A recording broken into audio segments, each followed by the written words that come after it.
George കുട്ടിയെ പൂർണ്ണമായും കീഴടങ്ങാൻ അനുവദിക്കും. അയ്യോ, അങ്ങനെയൊക്കെ പറഞ്ഞാൽ ജോർജ് കുട്ടിയോട് അങ്ങനെ സിമ്പതി ഒന്നും തോന്നേണ്ട കാര്യമില്ല. ചിതാവസ്മയെങ്കിലും തന്നല്ലോ. അതിൻ്റെയൊക്കെ പേരിലുള്ള നന്ദി ഉണ്ടാവും. ഭയക്കുന്നു എന്ന് വരെ പറയാൻ തയ്യാറായിട്ടുള്ള ഒരാളായി മാറി. ഒരു ആക്ടറെ സംബന്ധിച്ചിടത്തോളം മനസ്സിലുള്ളത് മുഖത്ത് കാണിക്കാതെ അഭിനയിക്കുക എന്ന് പറയുന്നത് വളരെ ബുദ്ധിമുട്ടുള്ള കാര്യമാണ്. ജോർജ് കുട്ടിയെക്കാളും ഭയങ്കര ആളാണ് ഞാൻ. പ്രഭാരം നേരവിടെ ആളാ വന്ന് ചോദിക്കും. ഏറ്റവും കൂടുതൽ പേടിയുള്ള ആൾ തന്നെയാണ് അടുത്തിരിക്കുന്നത്.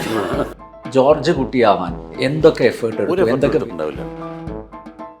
ആ ക്യാരക്ടറൈസേഷൻ നഷ്ടപ്പെടാൻ പാടില്ല. ഭയങ്കരമായിട്ട് അയാളെ അടിക്കുന്നു സമയത്ത് അയാൾ ആ ഫാമിലിയോട് ചിരിച്ചാണ് കാണിക്കുന്നത്. ഈ അഭിനയ പാടവത്തിന്റെ കലവറയും എന്തൊക്കെ താങ്കൾ അവശേഷിപ്പിക്കും? അയ്യോ, അങ്ങനെയൊക്കെ പറഞ്ഞു കഴിഞ്ഞാൽ ഞാൻ പേടിച്ചു. ആൾക്കാർ പറയാനോ, ഓക്കെ ജോർജ് കുട്ടി നിങ്ങൾ ഒരിക്കൽ കൂടെ വരണമെന്ന് പറഞ്ഞാൽ വേണമെങ്കിൽ ഫോർ ചെയ്യാം.